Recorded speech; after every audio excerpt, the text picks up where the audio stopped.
नमस्कार दोस्तों। फरवरी का महीना चल रहा है और इस समय हमें अपने पौधों में कौन कौन सा ज़रूरी काम करना चाहिए।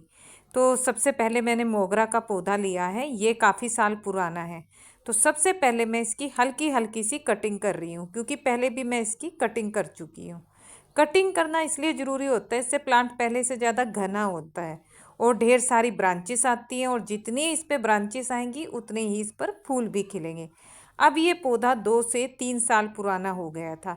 जब हमारा पौधा इतने साल पुराना होता है तो सबसे ज़्यादा ज़रूरी होता है उसकी रूट को चेक करना, क्योंकि गमलों के अंदर पौधों को फैलने के लिए ज़्यादा जगह नहीं मिलती। तो 2 या 3 साल के बाद उसकी रूट प्रूनिंग करना ज़रूरी होता है। अगर ज़मीन के अंदर है तब तो इसकी ज़रूरत बिल्कुल नहीं पड़ती, पर गमलों में हर पौधे की रूट प्रूनिंग करनी पड़ती है, पर कम से कम 2 से 3 साल के बाद।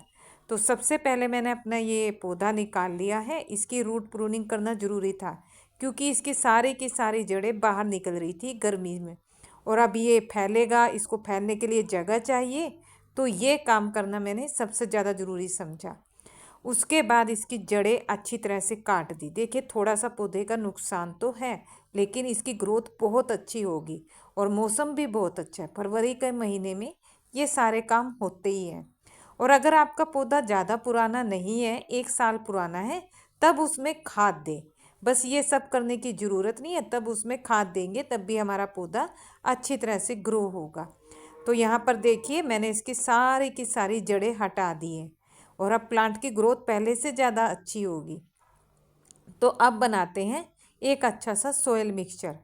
सोयल मिक्सचर में सबसे ज़्यादा हम ऑर्गेनिक खादों का ही इस्तेमाल करते हैं। मैं ज़्यादा और कुछ नहीं डालती, क्योंकि ये पौधे मेरे यहाँ इसी तरह से ग्रो हो जाते हैं। तो यहाँ पर हमने पहले से ही सोयल मिक्सचर बना कर रखा था, और यही मिट्टी के गमले में मैं इसको फिर से लगाऊंगी। तो जैसे यहाँ पर मैंने इसमें वर्मी कंपोस्ट, फंजीसाइड भी मिलाया है। फंजीसाइड इसलिए क्योंकि हमने इसकी रूट प्रूनिंग की थी। तो देखिए, यहाँ पर हमने मिट्टी अच्छी तरह से सेट कर ली है गमले के अंदर, और अब मैं इसमें वर्मी कंपोस्ट डाल रही हूँ, और इसी में नीम खली है और फंजीसाइड। ये तीनों चीज़ें डालकर इसको अच्छी तरह से इसके अंदर फैला दूंगी। मिट्टी में भी डाला है और ऐसे भी डाला है।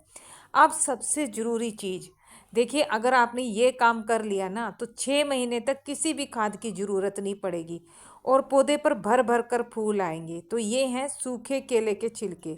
सबसे अच्छी खाद होती है सूखे केले के छिलके, और इसको मैं थोड़ी सी मिट्टी से भी ढक दूंगी ताकि इसमें फंगस ना लगे। ये सबसे अच्छी खाद होती है। एक बार अपने पौधों में इस तरह से ज़रूर दीजिए, तो किसी भी खाद की फिर हमें ज़रूरत नहीं पड़ेगी। तो हल्की हल्की सी मैंने इसकी और रूट प्रूनिंग कर दी है, क्योंकि बार बार तो पौधा निकाला नहीं जाता, और 2 से 3 साल तक हमारा पौधा सुरक्षित भी है। और अब मैं इसको फिर से इस गमले में लगा रही हूँ। तो देखिए, इससे हमारा प्लांट में क्या हुआ, हमने पहले इसकी ऊपर से भी कटिंग की है और नीचे से भी। अब ये बहुत ज़्यादा घना भी हो जाएगा और पूरी गर्मियों में भर भर कर फूल देगा। तो इसको अच्छी तरह से मैंने मिट्टी से कवर कर दिया है। तो आप भी अपने पौधों का ऐसे ही ध्यान रखें।